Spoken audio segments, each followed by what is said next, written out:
ओम शांति। 6 दिसंबर 2023 के ईश्वरीय महावाक्य। पहले एक नजर मुरली के मुख्य पॉइंट पर। बाबा ने कहा, जब से उल्टी मत देने वाले रावण का राज्य शुरू हुआ है। बाप समझाते हैं, तुम इस समय रावण की मत पर हो। तब हर एक का ऐसा बुरा हाल हुआ है।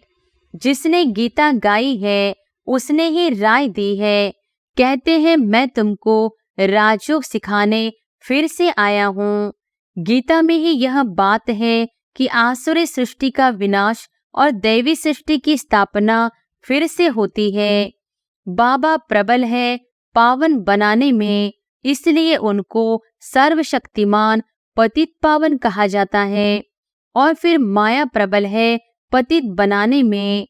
सतयुग में तो माया होती नहीं, वह है ही वाइसलेस वर्ल्ड। अभी है एकदम विश वर्ल्ड। और फिर बाबा ने कहा, भला सर्वशक्तिमान परमपिता परमात्मा को कहते हैं, परंतु माया भी कम नहीं है। आधा कल्प उनका राज्य चलता है। हम बेहद के बाप से भविष्य सुख की राजाई पाने के लिए पढ़ते हैं। जिसको हे परमपिता परमात्मा कहते हैं, वह कौन है? उनको न देख सकते हैं न जान सकते हैं। आत्मा का तो फर्ज है ना बाप को जानना देखना। हम दुखी क्यों हुए हैं? मनुष्य तो कह देते बाप ही दुख सुख देने वाला है। भगवान को गाली देते रहते हैं, वह है आसुरी संतान। तुम अभी प्रैक्टिकल में ईश्वरीय संतान बने हो। आगे तुम आसुरी औलाद थे। अब बाप कहते हैं, निरंतर मुझे याद करो। और फिर लास्ट में बाबा ने कहा, बाबा ने हमको अपना बनाया तो नाम बदल दिया। उनको भृगु ऋषि कहते हैं। जन्म पत्री तो भगवान के पास ही है। लक्ष्मी नारायण में यह सृष्टि चक्र का ज्ञान ही नहीं। अगर यह मालूम हो कि 16 कला से फिर 14 कला बनना है, तो उसी समय ही राजाई का नशा उड़ जाए। वहां तो है ही सदगति। बुद्धि हर एक की अलग अलग है। जो श्रीमत पर नहीं चलते हैं, वह है तमोप्रधान बुद्धि। मरना तो है ही, तो क्यों ना इंश्योर कर देना चाहिए। सब कुछ उनका है तो परवरिश भी वह करेंगे। वानप्रस्थ अवस्था वालों को जाकर समझाओ, वानप्रस्थ अवस्था कब होती है। और अब सुनते हैं महावाक्यों को विस्तार से। मुरली का सार। मीठे बच्चे, मैं तुम्हें फिर से राजयोग सिखलाकर राजाओं का राजा बनाता हूँ। इस फिर से शब्द में ही सारा चक्र समाया हुआ है। प्रश्न है, बाप भी प्रबल है तो माया भी, दोनों की प्रबलता क्या है? उत्तर है, बाप तुम्हें पतित से पावन बनाते, पावन बनाने में बाप प्रबल है। इसलिए बाप को पतित पावन सर्वशक्तिमान कहा जाता है। माया फिर पतित बनाने में प्रबल है। सच्ची कमाई में ग्रहचारी ऐसी बैठती है जो फायदे के बदले घाटा हो जाता है। विकारों के पीछे माया तवाई बना देती है। इसलिए बाबा कहते, बच्चे देही अभिमानी बनने का पुरुषार्थ करो। गीत है, हमें उन राहों पर चलना है जहाँ गिरना और संभलना है। ओम शांति। तुम बच्चों को किन राहों पर चलना है? जरूर राह बताने वाला होगा। मनुष्य रॉन्ग रास्ते पर चलते हैं तब तो दुखी होते हैं।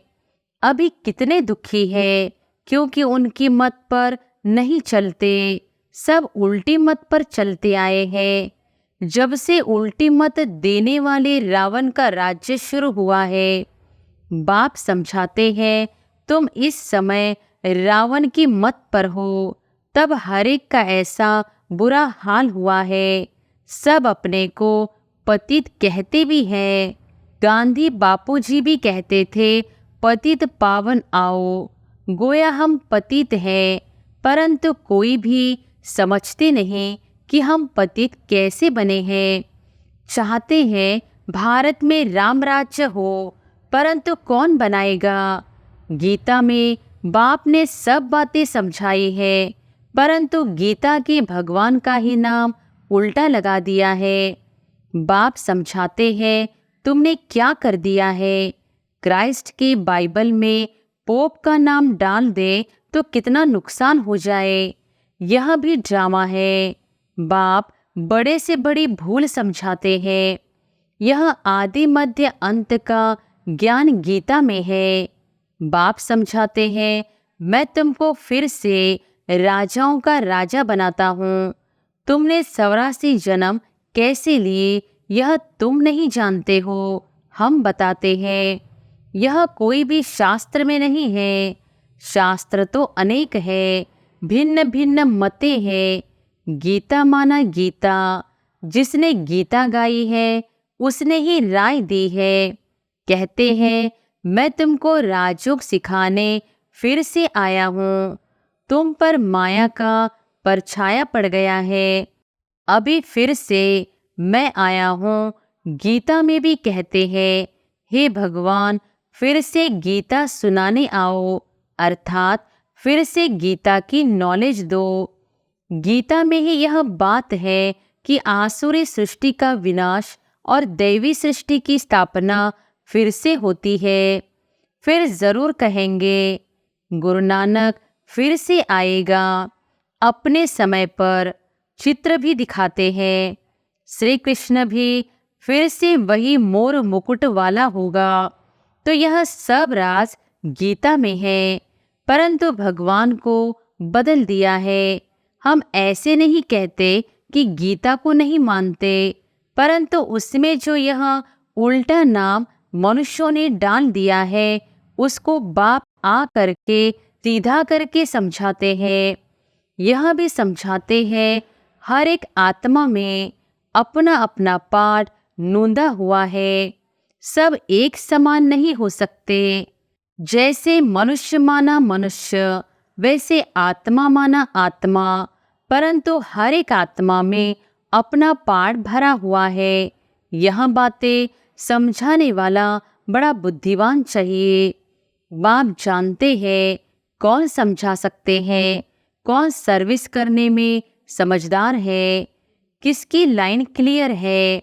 देही अभिमानी रहते हैं, सब तो परिपूर्ण देही अभिमानी नहीं बने हैं। यह तो अंत में रिजल्ट होगी। इम्तिहान के दिन जब नज़दीक होते हैं तो मालूम पड़ जाता है कौन कौन पास होंगे।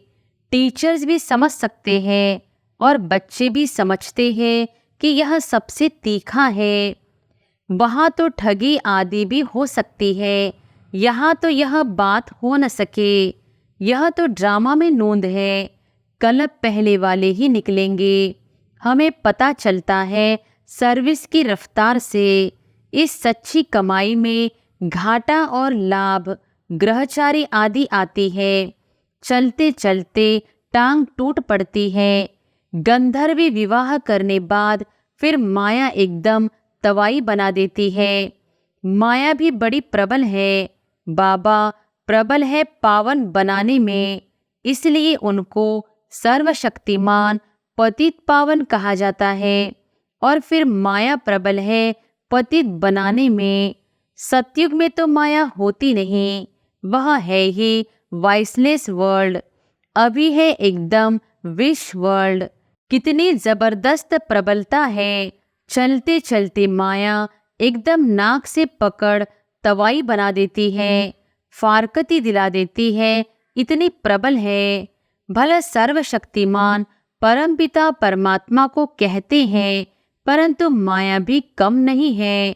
आधा कल्प उनका राज्य चलता है, यह कोई थोड़े ही जानते हैं। दिन और रात आधा आधा होता है। ब्रह्मा का दिन, ब्रह्मा की रात। फिर भी सतयुग को लाखों वर्ष, कलयुग को कितने वर्ष दे देते हैं। अभी बाप समझाते हैं तो समझ में आता है। यह तो बिल्कुल राइट है। बाप बैठ पढ़ाते हैं। कलयुग में मनुष्य थोड़ी ही गीता का राजयोग सिखाए राजाओं का राजा बनाएंगे। ऐसे तो कोई है नहीं जिसकी बुद्धि में हो कि हम राजयोग सीख राजाओं का राजा बनेंगे। वो गीता पाठशालाएं तो अनेक है, परंतु कोई राजयोग सीख राजाओं का राजा व रानी बना नहीं सकते। कोई भी एम ऑब्जेक्ट राजाई पाने का नहीं है।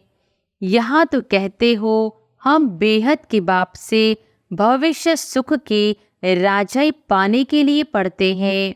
पहले पहले तो अलफ पर समझाना है। गीता पर ही सारा मदार है। मनुष्यों को कैसे पता पड़े सृष्टि चक्र कैसे फिरता है, हम कहाँ से आए हैं, फिर कहाँ जाना है। कोई को पता नहीं है कौन देश से आया कौन देश है जाना। गीत भी है ना, सिर्फ तोते मुहाफिक गाते रहते हैं। बुद्धि जो आत्मा में है वह नहीं जानती कि हम किसको हे परमपिता परमात्मा कहते हैं। वह कौन है उनको न देख सकते हैं न जान सकते हैं। आत्मा का तो फर्ज है ना बाप को जानना देखना। अभी तुम समझ गए हो हम आत्मा है। परमपिता परमात्मा बाप हमको पढ़ाते हैं। बुद्धि कहती है बाप आकर पढ़ाते हैं। जैसे किसकी आत्मा को बुलाते हैं तो समझते हैं ना उनकी आत्मा आई है।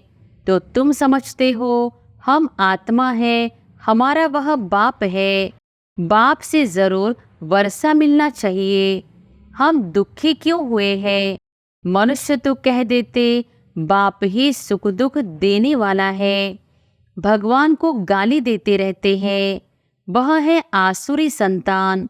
जैसे कल्प पहले कहा है वैसे कहते हैं। तुम अभी प्रैक्टिकल में ईश्वरीय संतान बने हो। आगे तुम आसुरी औलाद थे। अब बाप कहते हैं निरंतर मुझे याद करो। किसको भी यह 2 अक्षर समझाना बहुत सहज है। तुम भगवान के बच्चे हो। भगवान ने स्वर्ग रचा, अब नरक बना है, फिर स्वर्ग बाप ही रचेंगे। बाप हमको राजयोग सिखला रहे हैं, स्वर्ग की स्थापना कर रहे हैं। अच्छा, शिव को नहीं जानते हो? प्रजापिता ब्रह्मा को भी रचने वाला वह बाप है। तो जरूर बाप ब्रह्मा द्वारा ही सिखाएंगे। अभी शूद्र वर्ण है, हम ब्राह्मण से देवता क्षत्रिय बनेंगे। नहीं तो विराट रूप क्यों बनाया है? चित्र ठीक है परंतु समझ नहीं सकते। शूद्रों को ब्राह्मण कौन बनाएंगे? जरूर प्रजापिता ब्रह्मा चाहिए। उनको कैसे अडॉप्ट किया? जैसे तुम कहते हो यह मेरी स्त्री, उनको मेरी कैसे बनाया? एडॉप्ट किया।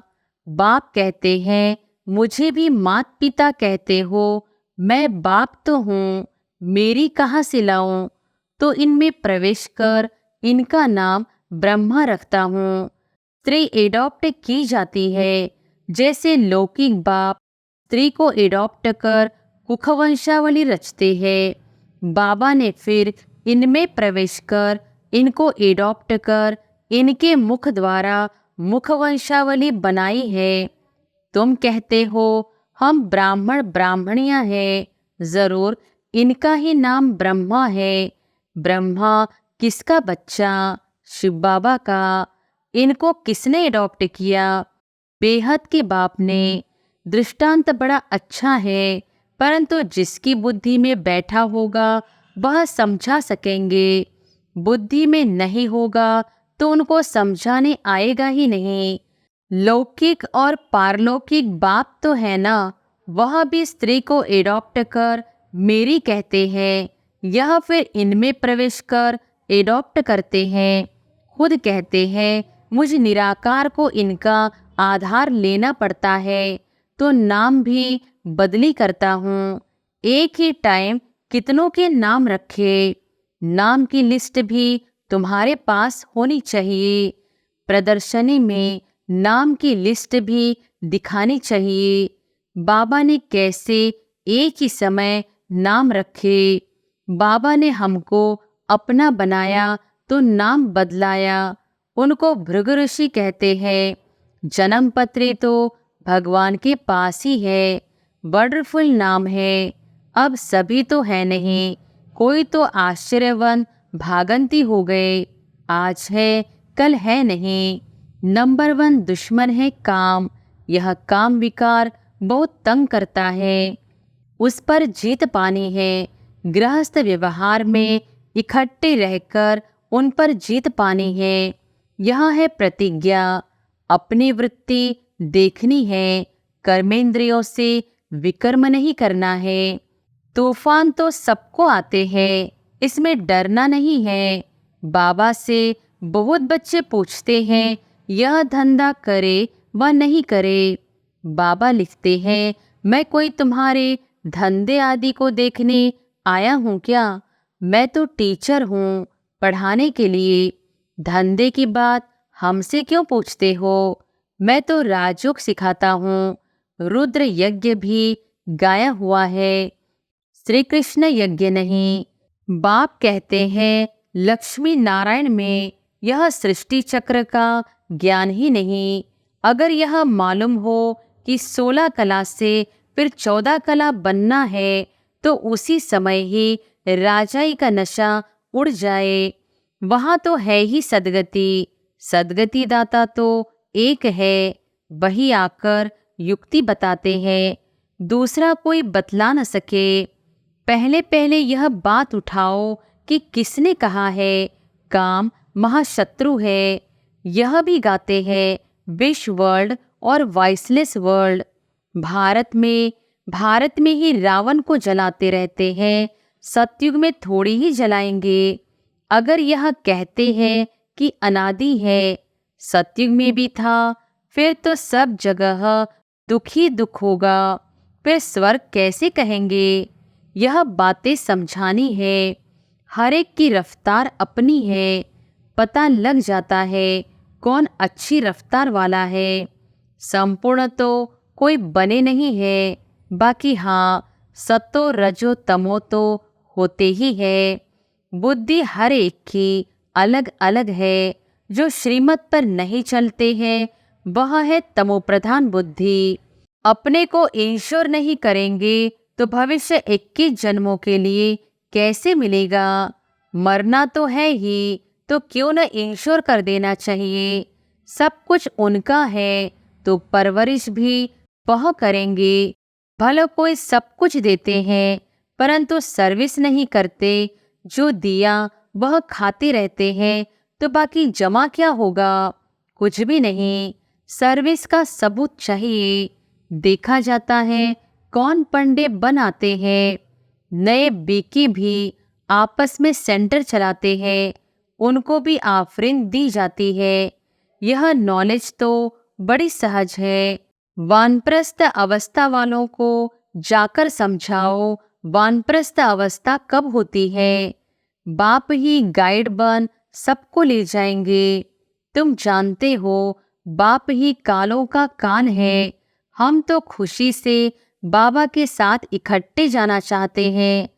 पहले पहले तो मुख्य बात यह उठाओ, गीता का भगवान कौन है? जिसने रचना रची। लक्ष्मी नारायण को राजयोग किसने सिखाया? उनकी भी राजधानी स्थापन हो रही है और कोई राजधानी स्थापन करने आती नहीं। बाप ही राजधानी स्थापन करने आते हैं। सब पतितों को पावन बनाते हैं। यह है विश वर्ल्ड, वह है वॉइसलेस वर्ल्ड। दोनों में नंबरवार मर्तबे हैं। जो श्रीमत पर चलने वाले होंगे उनकी बुद्धि में ही यह बातें बैठ सकती है। अच्छा, मीठे मीठे सिकिलधे बच्चों प्रति माता पिता बाप दादा का याद प्यार और गुड मॉर्निंग। रूहानी बाप के रूहानी बच्चों को नमस्ते। धारणा के लिए मुख्य सार। पहली पॉइंट, बुद्धि की लाइन सदा क्लियर रहे, इसके लिए देही अभिमानी रहना है। सच्ची कमाई में माया किसी प्रकार से घाटा न डाल दे, यह संभाल करनी है। दूसरी पॉइंट, कर्मेंद्रियों से कोई भी विकर्म नहीं करना है। इंश्योर करने के बाद सर्विस भी जरूर करनी है। वरदान है, माया को दुश्मन के बजाय पाठ पढ़ाने वाली सहयोगी समझ एकरस रहने वाले मायाजीत भव। माया को दुश्मन के बजाय पाठ पढ़ाने वाली सहयोगी समझ एकरस रहने वाले मायाजीत भव। माया आती है आपको पाठ पढ़ाने के लिए, इसलिए घबराओ नहीं, पाठ पढ़ लो। कभी सहनशीलता का पाठ, कभी शांत स्वरूप बनने का पाठ पक्का कराने के लिए ही माया आती है। इसलिए माया को दुश्मन के बजाय अपना सहयोगी समझो तो घबराहट में हार नहीं खाएंगे। पाठ पक्का करके अंगद के समान अचल बन जाएंगे। कभी भी कमजोर बन माया का आह्वान नहीं करो तो वह विदाई ले लेगी। स्लोगन है, हर संकल्प में दृढ़ता की महानता हो तो सफलता मिलती रहेगी। अच्छा, ओम शांति।